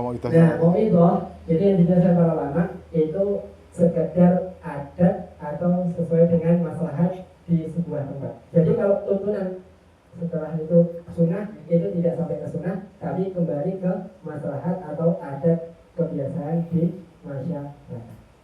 Jadi Rasulullah itu menyampaikan kepada sahabat itu adalah ingat kematian, kemudian doa ke kematian. Nah, jadi dan tidak harus setiap mati jadi mauidhah itu tidak harus dan tidak disunahkan, tapi itu kembali ke adat atau maslahat atau momen yang tepat. Mungkin kembalinya seperti ini. Kalau yang lempar tanah 3 kali sebelum Nah itu ada sebuah hadis yang menyebutkan ketika Rasulullah datang itu sudah selesai dan kemudian ambil 3 tanah kemudian dilemparkan. Jadi dilemparkan ke kuburan. Jadi itu disebutkan dalam sebuah hadis. Hadisnya sahih tidak?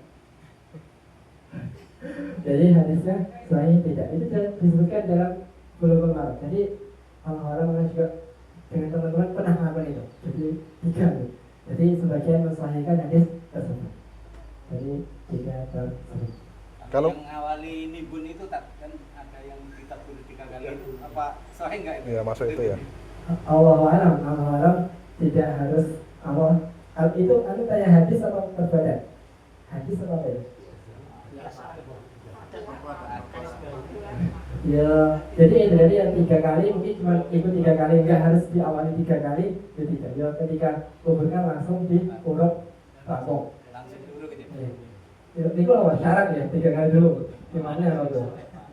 Kayaknya ada itu biar ada perhatian di dalam itu persiapan gitu. Oh ya, begini. Jadi kembali ke maslahat. Sebenarnya kalau cuma maslahat atau adat, selama tidak ada keyakinan kan gitu. Selama tidak ada keyakinan ini seperti ini, itu tidak masalah. Yang masalah itu ketika adat diyakini dan keyakinan ini salah. Nah ini yang perlu ditinjau. Ini sama ada masalah. Itu disirami, kuburan disirami banyak. Sunnah tidak? Itu berapa tidak? Nah, Allah alam kalau air biasa itu disuruh para ulama itu sunnah. Sunahnya apa? Untuk merapatkan tanah. Ingat, masya Allah. Begitu. Kadang yang di dalam masyarakat itu sesuai, tapi yo keyakinan salah. Apalagi kambil. Yo air untuk merapatkan tanah. Air bukan untuk minum airnya kan? Kayak cara tuh. Ngombe.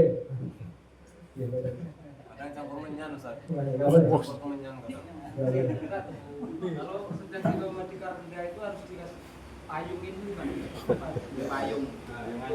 Ini itu tidak kembali ke ada, tidak ada penggunaan, tidak ada penggunaan.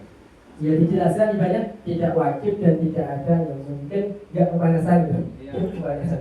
Ya, jadi tidak ada. Bisa pakai kayak keraga. Keraga itu cuma buat masalah, cuma buat maslahat atau kebaikan. Nggak harus dipayungi, tidak ada. Jadi kalau bisa nggak dipayungi, tidak dipayungi. Usahakan mengikuti apa yang dilakukan sebisa mungkin, sebisa mungkin. Ingat kaidahnya, lakukan apa yang dilakukan Rasul. Lakukan apa yang dilakukan Rasul. Jangan melakukan yang bisa dilakukan oleh Rasul. Tidak perlu. Itu tidak. Kalau model tanah, anak pernah dengar itu ada 2 jengkal, bentuknya kotak. Nah, itu kan Rasulullah itu kan dalam hadis itu 1 jengkal dan musannam. Musannam itu kayak punuk unta. Nah, jadi yang sunnah itu kuburan kayak punuk unta. Punuk unta itu gimana? Kan sini. Nah, jadi yang sesuai sunnah itu keadaan sejengkal dan sesuai punuk unta. Mau lebih nggak masalah. Kenapa? Karena kelebihan itu kan cuma tanah yang diambil dari bawah, kemudian dimasukkan lagi. Sesuai sunnah itu punuk unta. Jadi melengkung. Jadi melengkung seperti itu. Kalau di semen nggak boleh Ustaz ya? Nah, di semen, nah ini masalah yang sedikit perlu ditinjau. Nah, karena apa? Apakah di semen itu termasuk membangun di atas kuburan? Jadi termasuk membangun di atas kuburan sehingga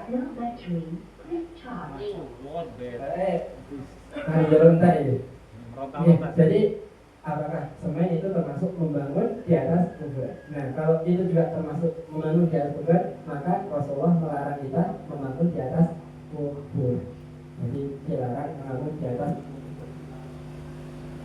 Oke, sebenarnya banyak ya masalah fikih kuburan dan fikih takziah, fikih ziarah itu masih pembahasan tersendiri yang mungkin kita lanjutkan mungkin di pertemuan. Ada yang lain? Yuk. Uang takziah itu harta mayat apa harta keluarga yang masih hidup? Nah, Allah alam kembali ke adat masyarakat. Masyarakat itu mensedekahkan itu untuk mayat atau untuk keluarga? Biasanya Itu harus tinggal ngomong bersatu ya. Nah, jadi nanti jatuhnya seperti itu.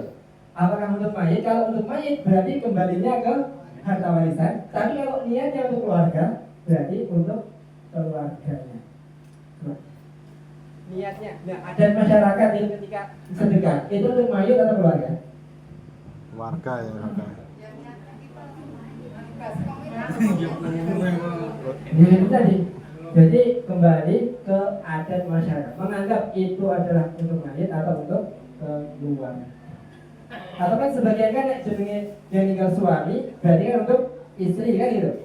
Jadi keluarga ini enggak, karena apa? Fitrahnya masyarakat itu yang jenenge tinggal suami hartanya ini digo. Jadi keluarga yang lain tidak. Jadi ya itu sesuai dengan kebiasaan masyarakat itu untuk siapa? Itu untuk siapa? Paham? Cukup? Ini kan di masyarakat kita itu banyak yang nggak seperti kita semua. Yang memandikan itu kebiasaan itu kan tidak seperti itu. Misalnya kami terus kita tetap boleh membantu seperti itu.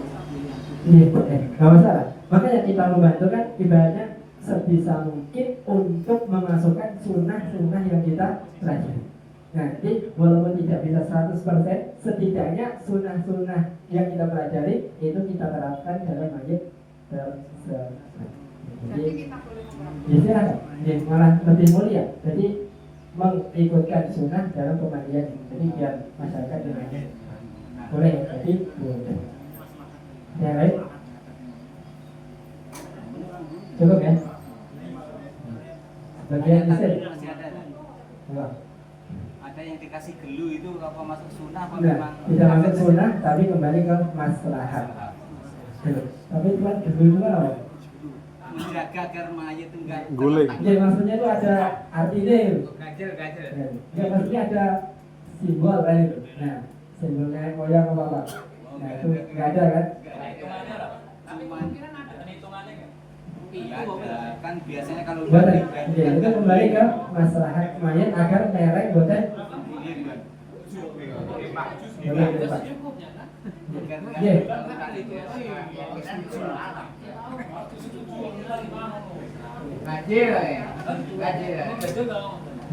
Jadi buatan enten aturan, buatan enten aturannya dalam kembali ke masalah. Ada yang lain atau cukup?